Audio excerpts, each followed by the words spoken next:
내가 내게 응답하겠고 내가 알지 못하는 크고 은밀한 일을 내게 보이리라. 아멘.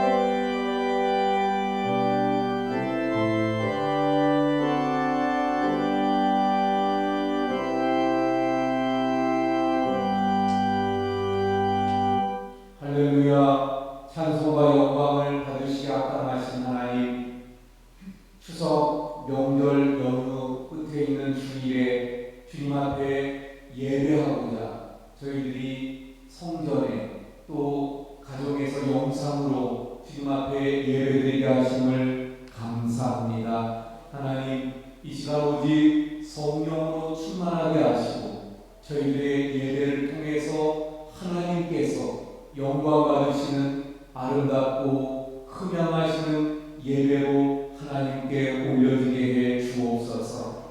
예배한 모든 신령에는 하나님의 은혜로 충만하게 하셔서 오직 성령의 충만함을 입고 오직 성령으로 승리하는 자들로 서도록 인도해 주시옵소서. 예수 그리스도의 이름으로 기원하옵나이다. 아멘. 자리에 앉아주시기 바랍니다. 28장 찬송합니다.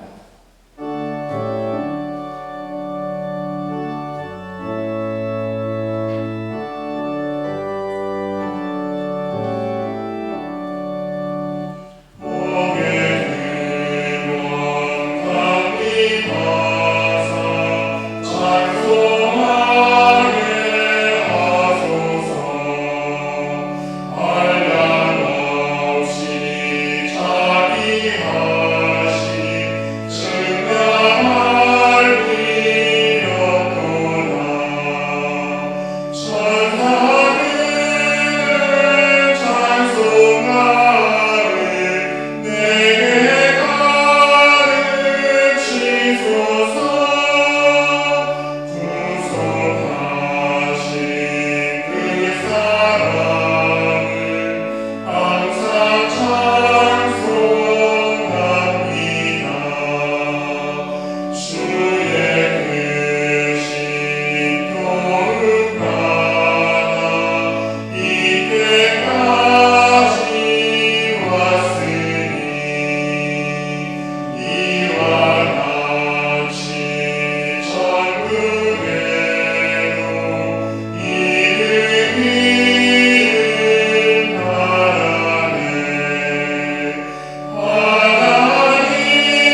드리겠습니다.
내가 이르기를 내 허물을 여호와께 자복하리라 하고 주께 내 죄를 아뢰고 내 죄악을 숨기지 아니하였더니 곧 주께서 내 죄악을 사하셨나이다. 아멘. 나는 전능하신 아버지 하나님 천지의 창조주를 믿습니다. 나는 그의 유일하신 아들 우리 주 예수 그리스도를 믿습니다. 그는 성령으로 잉태되어 동정녀 마리아에게서 나시고 본디오 빌라도에게 고난을 받아 십자가에 못 박혀 죽으시고 장사된 지 사흘 만에 죽은 자 가운데서 다시 살아나셨으며 하늘에 오르시어 전능하신 아버지 하나님 우편에 앉아 계시다가 거기로부터 살아있는 자와 죽은 자를 심판하러 오십니다. 나는 성령을 믿으며 거룩한 공교회와 성도의 교제와 죄를 용서받는 것과 몸의 부활과 영생을 믿습니다. 아멘. 찬송가 263장 찬송합니다.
내가 미약하여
아직도 코로나 때문에 예배가 안정되지 못하고 어수선한 가운데 각자의 신앙을 잘 지켜가고 있는 우리 성도님들, 오늘도 각자 처소마다에서 이 시간 하나님께 예배드리는 장소마다 하나님 함께 하시고 사랑하시며 하나님을 만나는 귀하고 복된 시간 되게 하시기를 간절히 기도합니다. 특별히 총회본부에서 어렵고 힘든 이 시기에 실시하는 100일 정기도회에 함께 동참해서 코로나19의 극복과 나라를 위해 함께 기도할 때 하나님께서 모든 것 해결해 주실 것을 믿고 기도합니다. 사랑과 은혜가 풍성한 하나님 아버지, 오래전에 이곳에 하나님의 몸된 성전 원주교회를 세워주시고 하나님께서 바라고 원하시는 성전 되시기를 원하시는 우리 하나님, 우리 목사님을 중심으로 당회와 함께 성도님들이 합심하여 주님의 십자가만을 바라보며 기도하며 나아갈 때 하나님의 소원을 이루며 주님의 몸 되신 우리 원주교회가 금보다 더 빛나고 성령이 충만한 성전 되기를 기도합니다. 오늘도 하나님의 말씀을 대언하신 우리 목사님, 항상 하나님께서 인도하시고 하시는 일마다 하나님을 기쁘게 하시는 목사님 되게 하시고, 오늘도 말씀 전해주실 때에 함께 하지 못한 성도님들 어느 곳에서든지 예배드리는 장소마다 하나님의 축복이 차고 넘치는 시간 되게 하시옵소서. 빠르게만 지나가는 세월, 엊그제 각종 씨앗을 파종한 것 같은데 긴 장마와 태풍 속에서도 모든 열매들의 결실, 수확을 재촉하는 가을입니다. 이 모든 것 하나님께 감사를 드립니다. 이제 금방 찾아올 겨울, 모든 성도님들의 건강과 생활의 불편함이 없도록 인도하시고 풍성한 하나님의 축복으로 도하여 주시옵소서. 오늘도 예배를 위해서 수고하신 모든 분들에게도 하나님의 축복을 도하여 주시고 일일이 구하지 못한 기도까지 응답해 주실 것을 믿고 모든 말씀을 우리 주 예수 그리스도의 이름으로 감사하며 기도드리옵나이다. 아멘.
이날에 유다인들이 대적에게서 벗어나서 평안함을 얻어 슬픔이 변하여 기쁨이 되고 애통이 변하여 피난날이 되었으니 이 두 날을 지켜 잔치를 베풀고 즐기며 서로 예물을 주며 가난한 자를 구제하라. 네. 아멘. 예, 추석 명절 코로나 때문에 전 같진 않았겠지만 명절을 잘 보내시고 또 이렇게 주일 이 성전에서 또 가정에서 영상으로 우리 성도님들을 만나게 되어서 참 반갑고 기쁩니다. 우리 오늘도 하나님 주시는 놀라운 은혜들을 풍성하게 누리시는 우리 모든 성도님들 되시기를 축원을 드립니다. 우리도 이 고유의 명절 추석이 물론 뭐 전해지는 어떤 풍습이기도 합니다만은 또 그 잊지 않고 기억되기 위한 날로 우리가 정하는 것이죠. 그래서 절기로 우리가 명절로 지키는 것이죠. 이스라엘 백성들에게 있어서도 마찬가지입니다. 예, 잊혀지지 않고 영원히 기억하고 싶은 날들이 있습니다. 그래서 그런 날들을 이스라엘도 절기로 그들이 지키게 되어집니다. 그 절기 중에 하나가 바로 부림절이고 그 부림절에 관한 말씀이 오늘 우리가 봉독한 오늘 말씀이 되어집니다. 그러면 부림절은 무엇을 말할까? 간단하게 설명을 드리면 하나님께서 이스라엘 백성들을 이 유대인들을 아각 사람 하만에게서 구원해 내신 날이 바로 그것을 기념하는 절기가 부림절이 되어집니다. 다시 말하면 애굽에서 구원받은 것을 기념하는 절기가 유월절이라면 하만에게서 구원받은 것을 기념하는 절기가 바로 이 부림절이 되는 것입니다. 그러면 부림절이 어떤 것인지를 그리고 우리가 잘 이해하기 위해서는요, 세 사람을 우리가 알아야 합니다. 하만, 아각 사람 하만, 그리고 모르드게, 그리고 에스더, 이 세 사람이 누구인가, 그리고 또 에스더와 모르드게가 어떻게 활약했는가를 알면 부림절을 이해할 수 있게 되어집니다. 아하수에로 왕이 페르시아를 통치하고 있을 때에 하만이라고 하는 사람이 총리가 되었습니다. 이 하만은 원래 평범한 관리로 시작했습니다마는 왕의 총애를 받으면서 승승장구해서 나중에는 페르시아 전체의 2인자인 총리가 되게 되었습니다. 이 총리가 되고 나니까 그의 권세가 어떻겠어요? 하늘을 찌르는 거예요. 많은 속국을 두고 있는 페르시아의 2인자. 얼마나 그 권세가 높습니까? 하늘을 찌를 듯합니다. 그러다 보니까 모든 신하들이 다 엎드려서 절을 하고 백성들이 모두가 다 허리를 굽힙니다. 그런데 하만이 왕국 문을 출입할 때 그 문 앞에서 뻣뻣이 서서 허리를 굽히지 않고 머리를 조아리지 않는 사람이 한 사람 있었어요. 그 사람이 누구입니까? 바로 모르드게였습니다. 모르드게는 유대인으로서 포로로 끌려온 사람인데 왕궁의 문을 지키는 문지기였습니다. 자, 그렇다면 문지기로 우리가 사극 같은 데서도 많이 봅니다만은 그 왕궁에서 문지기로 딱 문 앞을 지키고 있다가 높은 신하들이 들어오고 나가면 어떻게 합니까? 당연히 인사하고 절을 하고. 그런데 지금 하만이라고 하는 권세가 하늘을 찌를 듯한 그 총리가 지나가면 모두가 다 엎드리는데, 그러면 이 모르드게도 당연히 엎드려야 되지 않았겠습니까? 문지기이고 거기다가 아랫사람이니까 당연히 그렇게 해야 되는 것 아닙니까? 그런데 모르드게는 엎드리지 않았던 거예요. 그러면 왜 모르드게는 엎드리지 않았을까요? 하만에게 엎드리지 않았을까요? 두 가지 이유 때문입니다. 첫 번째는 하만이 요구했던 것은 단순한 인사가 아니라 엎드려 절하라고 하는 경배를 요구했기 때문입니다. 더군다나 이 페르시아에서는요, 어떤 대상을 향해서 무릎을 꿇고 절을 하는 행위는 단순한 예를 표하는 게 아니에요. 우리는 이렇게 큰 인사로 절을 하잖아요.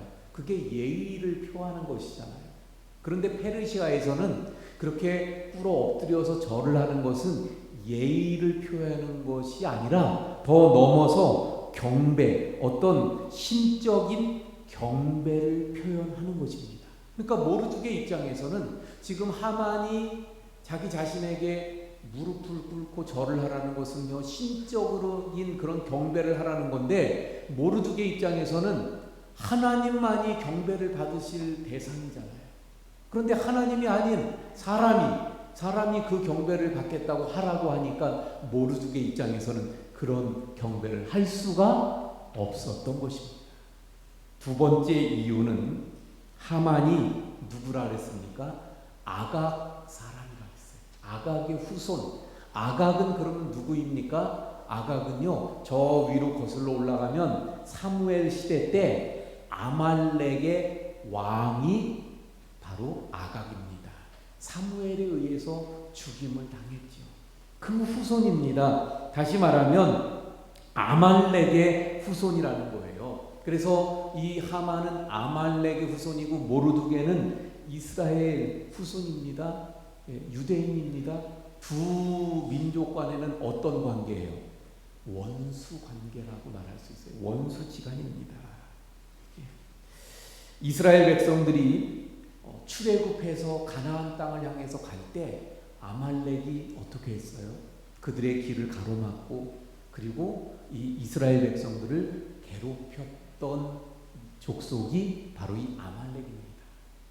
그래서 하나님께서는요, 그들을 향해서 뭐라고 말씀하냐면, 이 아말렉이 너희들에게 행한 일을 절대로 잊지 말아라, 이렇게 신명기에서 모세를 통해서 말씀합니다.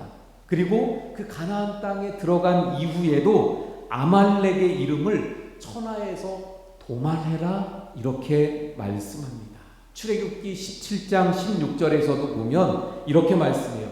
아말렉과 더불어서 대대로 싸우라, 이렇게 말씀합니다. 대대로 싸우라. 아말렉은 이스라엘의 늘 적이다, 원수다. 그래서 가나안 땅에 들어가면 아말렉을 도만해라. 그래서 나중에 사울 왕을 통해서 하나님이 내리신 명령이 뭐예요? 아말렉을 진멸해라. 그래서 모든 사람, 짐승까지도 소나 양도 다 완전히 진멸해라. 이게 하나님의 명령이었던 것을 보게 됩니다. 물론 이것을 보면서 어떤 사람들은 이렇게 생각할지 몰라요. 아니, 하나님 어떻게 그런 하나님입니까? 무서운 하나님, 보복의 하나님, 잔인한 하나님 아닙니까? 그런데요, 여러분, 왜 하나님이 아말렉에 대해서 그렇게 잔인하게 완전히 진멸하라고, 어린아이, 노인네 할 것 없이 다 진멸하라고 말씀하셨던 이유가 뭘까요?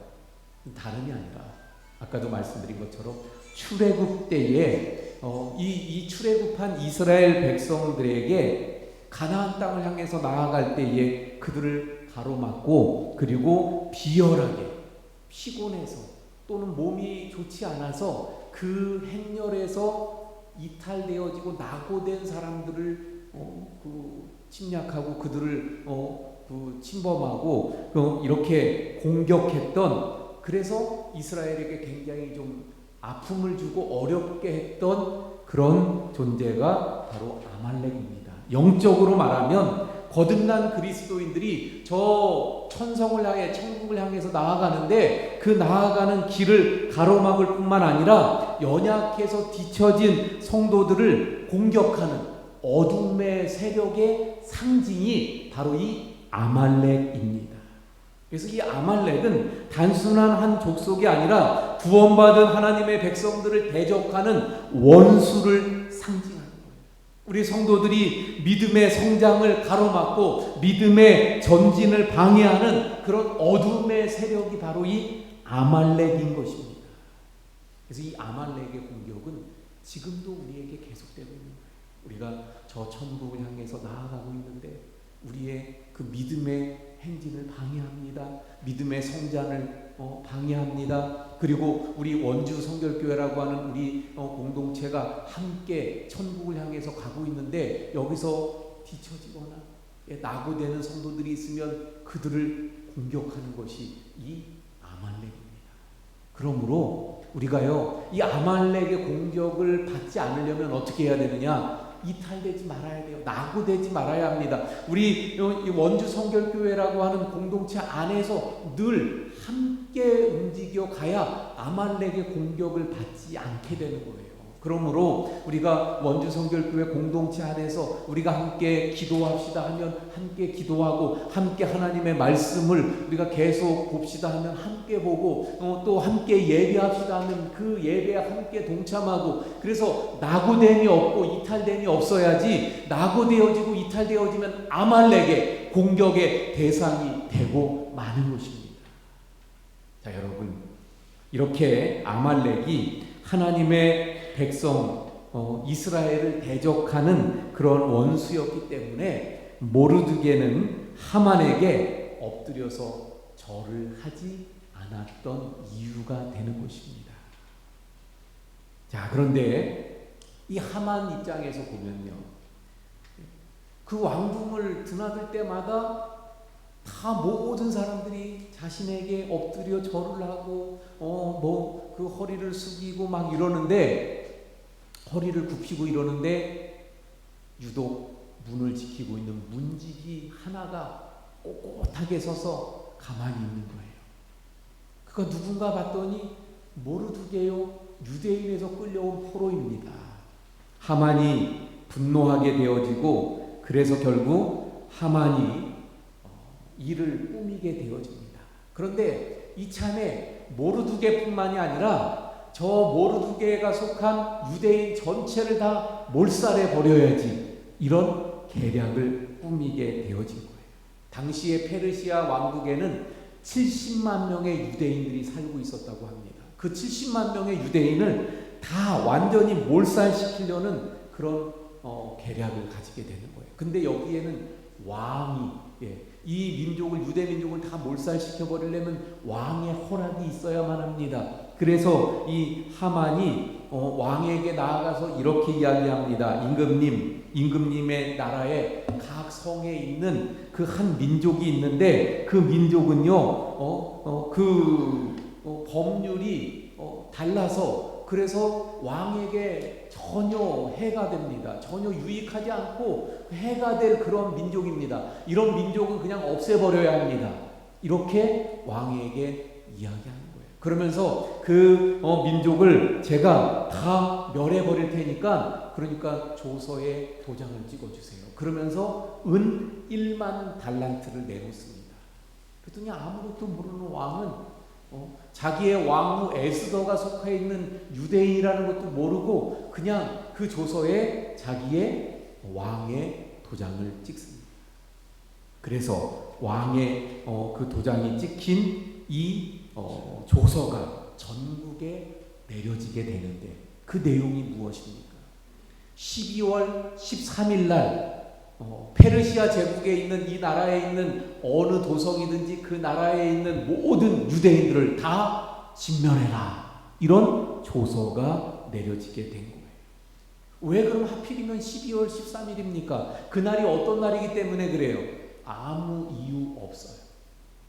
하만이 그냥 제비를 뽑아봤더니 12월 13일이 나왔어요. 그래서 그러면 이날을 디데이로 해서 조서를 좀 만들자. 그래가지고 12월 13일 날 유대인들을 다 진멸하라, 이런 조서를 내린 거예요. 그래서 이 조서가 이제 모든 나라에 다 내려졌습니다. 이 조서가 반포되어졌어요. 이 소식을 전해들은 유대인들이 어떻겠습니까? 대성통곡을 하는 거예요. 우리는 이제 12월 13일이 되면 다 죽게 됐구나. 대성통곡을 합니다. 어떤 사람들은 굵은 베옷을 입고 제 가운데 누웠습니다. 금식하면서 하나님 앞에 부르짖으며 기도하게 되어졌습니다. 그런데 그들의 마음이 어떻겠어요? 12월 13일 그 날이 점점 다가오면서 이들의 마음은 불안합니다. 슬픕니다. 그래서 한 가족이 함께 상에 둘러앉아서 밥을 먹지만 그 밥이 넘어가겠습니까? 아무것도 모르는 어린아이들이 이렇게 막 재롱을 피웁니다. 그런데 얼마 안 있으면 저 아이들까지 죽게 될 것이라는 것을 생각하니까 그들이 눈물이 마르지 않는 거예요. 정말 분노와 또 슬픔과 비통 속에서 모든 소망을 잃어버린 채 죽음의 날만을 기다리는 그러한 신세가 되고 말았습니다.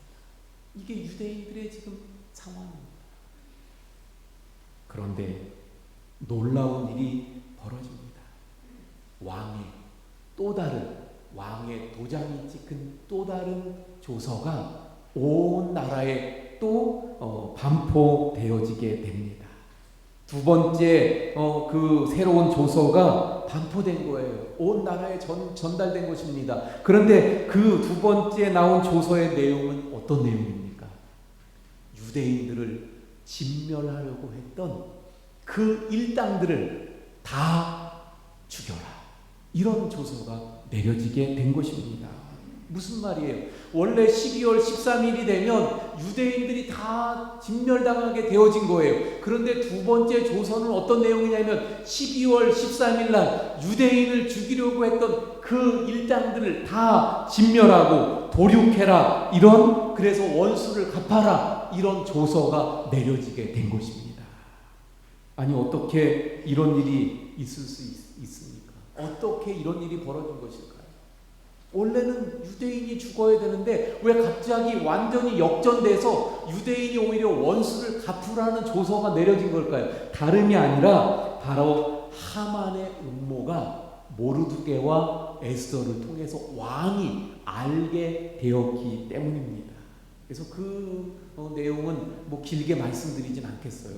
왜 어떤 과정을 통해서 에스더 왕후가 잔치를 벌이고 이런 내용들 우리가 다 아는 내용이기도 하고 잘 모르겠으면 에스더 성경을 쭉 읽어보시기 바랍니다. 결국 모르드게 에스더를 통해서 하만의 음모를 깨닫게 된 이 왕이 분노하게 되어지죠. 그래서 결국 모르드게를 죽여서 매달려고 하만이 꾸몄던 그 높은 나무에 자기가 하만이 죽음을 당해 거기에 매달리게 되어집니다. 그리고 하만의 모든 재산을 빼앗아서 에스더 왕후에게 주고요. 그리고 또 보니까 이게 모르드게라는 사람이 전에 왕의 목숨을 건져준 그 왕의 은인이었다는 것이 밝혀집니다. 그래서 왕이 하만을 대신해서 모르드게를 페르시아의 총리로 세우게 되어집니다. 그리고는 이미 말씀드린 두 번째 조서를 반포하게 되어지는 거예요. 그래서 12월 13일 날 유대인들을 죽이려고 했던 그 모든 일당들을 오히려 그날 진멸하라는 조서가 내려졌던 것입니다. 그래서 이 에스더 9장 16절에 보면요. 그날 12월 13일 날 그 유대인들을 죽이려고 했던 그 일당들이 죽음을 당하는데 7만 5천 명의 사람들이 죽음을 당했다. 그렇게 말씀합니다. 그래서 13일 날 그런 일이 벌어졌잖아요. 그리고 그 다음 날 14일 날은 기쁨의 이 유대인들이 죽음에서 살아난 것 아닙니까? 그러니까 기쁨의 잔치를 벌이게 되어졌고요. 그게 온 페르시아 나라에서 이루어진 날이잖아요. 근데 도성인 수산성에서는요, 이 잔당들이 너무 많아서 13일 날 하루에 다 처리할 수가 없었어요. 그래서 왕의 허락을 받아 14일까지 잔당들을 제거하게 되어집니다. 그래서 이 모든 일이 끝나고 난 뒤에 모르드게는 대역전의 은혜를 허락하신 이 날을 기념해서 12월 13일 날 그런 일이 있었다 그랬잖아요. 그래서 14일까지 물론 이어졌고, 그래서 14일과 15일을 이틀을 불임절로 하나님의 역전의 은혜를 허락하신 그 날을 기념하는 절기로 불임절을 지키게 되어졌더라 하는 것입니다. 그래서 오늘 말씀 21절에 그 말씀이 나오죠. 한 규례를 세워 해마다 아달월 14일과 15일을 지키라. 그래서 14일과 15일은 불임절로 그 하나님께서 그 죽음, 소망이 끊어지고 완전히 죽은 것 같았던 유대인들에게 역전의 은혜를 베풀어 주신 그날을 기념하는 절기로 지키게 되어졌더라 하는 것입니다. 결국 불임절은 어떠한 날입니까? 22절에 이날에 유대인들이 대적에게서 벗어나서 평안함을 얻어 슬픔이 변하여 기쁨이 되고 애통이 변하여 길한 날이 되었으니, 불임절은 모든 대적에서 평안함을 얻은 날입니다. 불임절은 바로 이 모든 슬픔이 변하여 기쁨이 되는 날입니다. 불임절은 애통이 변하여 찬송이 되는 날입니다. 불임절은 초상집이 변하여 잔치집이 된 날입니다. 불임절은 한숨이 변하여 찬송이 된 날입니다. 불임절은 붉은 베옷을 벗고 기쁨의 옷을 입게 된 날입니다. 불임절은 바로 죽음이 변하여 생명이 된 날입니다. 결국 뭐예요? 역전의 은혜가 임한 날입니다.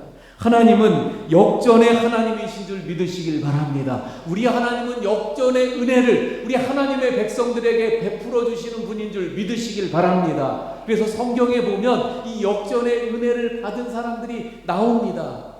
야곱이 이스라엘로 변하게 되어졌어요. 그것이 바로 역전의 은혜입니다. 형제들의 미움을 사서 노예로 팔려갔던 요셉이 애굽의 총리가 되는 역전의 은혜가 나오는 것을 볼 수 있습니다. 다니엘이 사자굴에 던져져서 죽음을 당해야 되는 위기에 처해졌어요. 그런데 어떻게 됐습니까? 오히려 다니엘은 사자굴에서 무사하고, 오히려 사자굴에 다니엘을 넣으려고 했던 그 대적들이 사자의 밥이 되는 그런 역전의 은혜를 다니엘이 누렸던 것을 보게 되어집니다. 뿐만 아니라 우리 예수님이 십자가에 달려 죽으시고 부활하신 것도 바로 역전의 은혜였습니다. 사탄은 생각했어요. 예수님을 십자가에 못 박아 죽였으니까 이제 승리했다고 그들은 생각했습니다. 하지만 예수님은 십자가에 죽으심으로 죄값을 다 치르시고 부활하심으로 사탄의 모든 일들을 멸하시고 승리하심으로 역전의 은혜를 우리에게 주신 줄로 믿습니다. 하나님은 역전의 하나님이셔요. 역전의 은혜를 우리에게 베풀어 주시는 하나님이십니다. 그래서 다윗은 그것을 깨달아 알고 우리가 잘 아는 시편 23편에서 이렇게 노래하잖아요. 주께서 내 원수의 목전에서 내게 상을 베푸시고 기름을 바르시고 내 머리에 바르셨으니 내 잔이 넘치나이다. 할렐루야. 원수의 목전에서 내게 상을 베푸시고, 이게 바로 역전의 은혜입니다. 원수가 나를 잡으려고 그렇게 쫓아오는데 하나님이 상을 베푸셨다. 상이 받는 상이 아니고 먹는 상이에요. 먹는 상. 상을 베푸셨다. 그 말은 뭐예요? 잔치에 초대했다는 말이고, 잔치에 초대한 사람은 하나님이 책임져 주신 거예요. 그 대적이 쫓아오다가도 그 하나님의 상 베푼 그 자리에 같이 있으면 대적이 감히 해할 수 없는 거예요. 하나님이 지키고 보호하시는 거죠. 역전의 하나님. 결국 이 은혜를 경험했던 다윗 왕이 어떻게 됩니까? 왕으로. 사울이 죽이려고 그렇게 쫓아다녔지만 결국은 하나님이 보호하시고 그를 왕으로 세워주시는 역전의 은혜를 베풀어 주셨던 것을 보게 됩니다.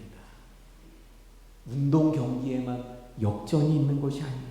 우리 인생에도 역전의 은혜가 있습니다. 하나님이 함께 하시면 수많은 역전의 은혜를 우리가 누릴 수 있게 되는 줄로 믿습니다.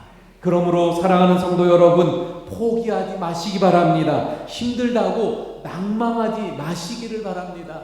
지금 코로나로 인해서 우리의 상황들이 어떻습니까? 굉장히 힘들고 어렵습니다. 유대인들이 아까 살펴본 말씀처럼 그들이 완전히 죽을 상황에 처해 있었어요. 그런데 다시금 그 조서가 반포되면서 역전되어졌어요. 그때 상황을 성경은 뭐라고 말씀하냐면요, 유대인들의 위상이 다시 높아집니다. 그러면서 유대인들을 보면 사람들이 오히려 떨었어요. 그 전에는 유대인들을 보면서 우습게 여기고 야, 다 죽게 됐다고 그렇게 손가락질했었던 사람들이 이제는 그 유대인들을 보면 떱니다. 그리고 더 나아가서는 자기들도 유대인이 되려고 유대인 민족의 자리에 들어오려고 하는 사람들이 많았다고 성경은 말씀하는 것을 보게 돼요. 하나님의 역전의 은혜가 임하니까 위상이 달라지는 모습들을 보게 됩니다.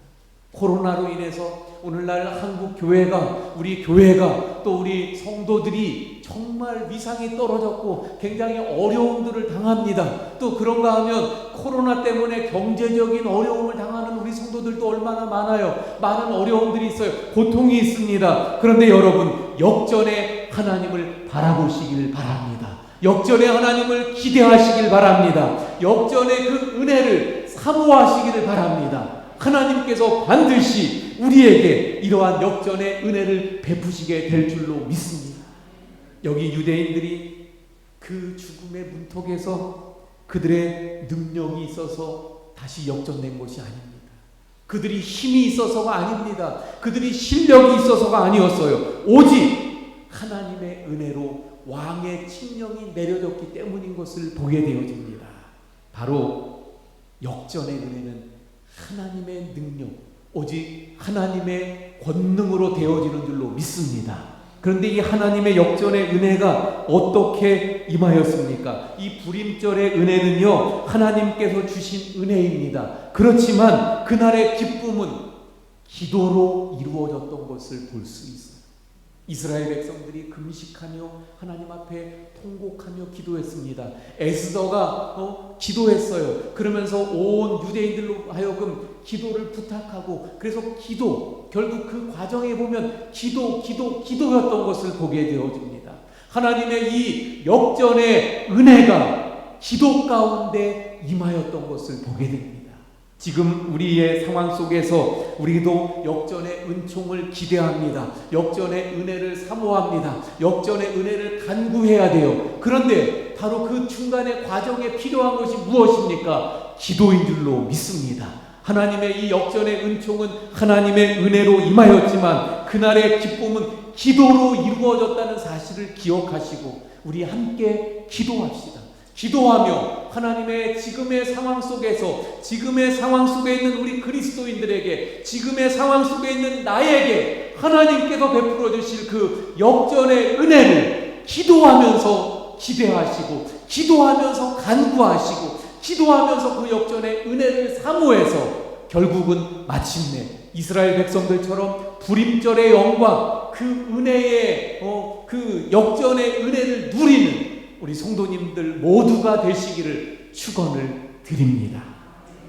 기도하시겠습니다. 하나님, 이스라엘 백성들이 페르시아 그 시대 때에 하만에 의해서 진멸되어질 그런 위기에 처해 있을 때 하나님의 전적인 은혜 가운데 역전의 은총을 통해서 저들이 다시금 살아남고 오히려 원수를 진멸했던 것을 보게 됩니다. 하나님, 지금의 우리의 상황들도 참으로 힘들고 어려운 가운데 있습니다. 기독교가, 한국의 기독교의 위상이 떨어져 있고요. 참으로 우리 그리스도인들의 그 신앙과 믿음을 지켜가기가 어렵고, 또한 아말렉과 같은 저 어둠의 세력의 방해가 거세고, 또한 코로나로 인해서 경제적인, 또한 그 문화적인 우리의 삶의 질들이 참으로 어렵고 힘든 가운데 있습니다. 아버지 하나님, 그러므로 이러한 상황 가운데, 소망이 끊어진 것 같은 이러한 환경 가운데 오직 하나님의 역전의 은혜가 필요하오니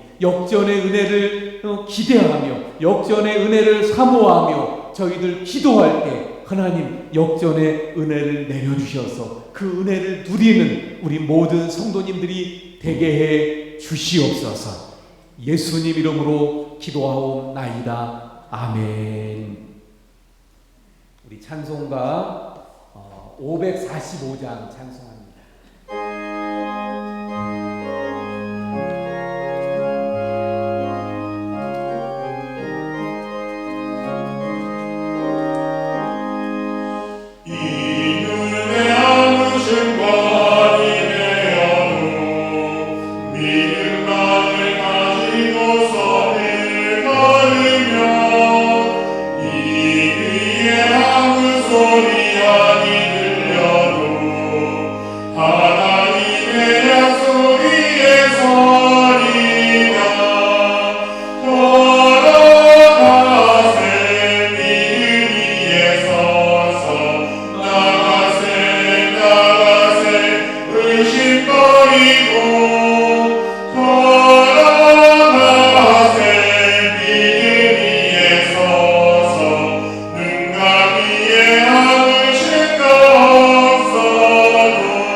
역전의 은혜를 허락하시고 그 역전의 은혜를 누리게 하시는 하나님, 그 은혜를 저희들이 또한 감사하며 이 시간도 귀한 예물을 정성과 믿음과 뜻을 담아 주님 앞에 드립니다. 우리의 상황과 처지와 형편과 기도의 제목을 아시는 주님, 주님께서 이 예물을 기뻐 받으시고 또한 쓰여지는 곳에 놀라운 하나님의 능력과 은혜들이 풍성케 하시고 하나님 그 손길들 위에 넘치는 복을 부어주셔서 하늘의 복과 이 땅의 기름진 복으로 채워 주옵소서. 믿음의 11조를 드립니다. 감사의 예물을 드립니다. 선교헌금, 아동 후원헌금, 특별헌금, 또 일천번제, 주일헌금, 성리도 드립니다. 드린 모든 정성을 하나님 기뻐 받으시고 하나님께서 흠양하시는 예물이 되게 해 주옵소서. 하나님 모든 우리 성도님들 가정의 평강과 또 사업의 복을 더하시며 특별히 몸이 아픈 우리 성도님들을 치료하시고 강건하게 하셔서 하나님의 은총 가운데 회복되는 역사들이 있게 해 주옵소서. 모든 것 감사하며 축복하며 예수님 이름으로 기도하옵나이다. 아멘. 예, 자리에 앉아주시기 바랍니다. 함께 인사합니다. 사랑합니다. 축복합니다.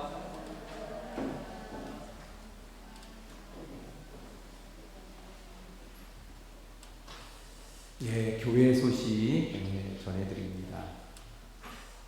주일 예배는 우리 앞으로 그 코로나 상황이 어떻게 되는가를 좀 보면서 추이를 보면서 또 상황에 맞게 우리가 대처하게 될 텐데요. 우선은 성전 예배와 온라인 예배를 병행해서 드리도록 하겠습니다. 이번 주부터 수요 예배를 다시 시작합니다. 그래서 수요일 날 7시 예배 시간은 7시로 해서 또 이 자리에서 안전수칙 하에 그렇게 모이도록 하겠습니다. 다음 주 오전 예배는 성결인 대회 주일로 지킵니다. 본래 우리가 이맘때 성결인 대회로 해서 지방의 모든 교회가 오후에 다 같이 모여서 예배하는 그런 시간들을 가졌었는데, 올해는 코로나로 인해서 다 함께 모일 수가 없어서 같은 주제, 같은 또 성경 말씀, 같은 기도 제목을 가지고 우리 지방의 모든 교회가 있는 교회에서 예배드릴 때 그렇게 예배드리는 성결인 대회 주일로 다음 주에 드리게 되어집니다. 100일 정오 기도회 우리 계속해서 낮 12시에 우리 교단 모든 교회가, 모든 성도가 함께 예배하는 코로나 극복과 나라를 위한 기도회 시간 잊지 말고 꼭 함께 동참해 주시기 바랍니다. 유튜브에서도 나오는데 말씀드린 것처럼 좀 길어요. 그래서 시간이 여의치 않은 분들은 그냥 개인적으로 기도해 주시고, 또 그걸 보는 수 있는 건 나중에라도 볼 수 있으니까 보시고, 특별히 어제 같은 경우에는 그 유튜브 설교자가 우리 교회 출신이고 우리 안정순 권사님 아드님이신 최수호 목사님이 말씀을 전하신 그 유튜브였어요. 그래서 혹시 시간 되시면 한 번씩 또 보시기 바랍니다. 예, 꼭 기도에 동참해 주시기 바랍니다. 우리 다 함께 일어나서 635장 찬송합니다.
역전의 은혜를 바라보며 기대하며 머리 숙인 우리 모든 성도님들 머리 위에와 가정과 생업과 교회와 나라 위에 지금부터 영원까지 함께 하시기를 간절히 축원하옵나이다.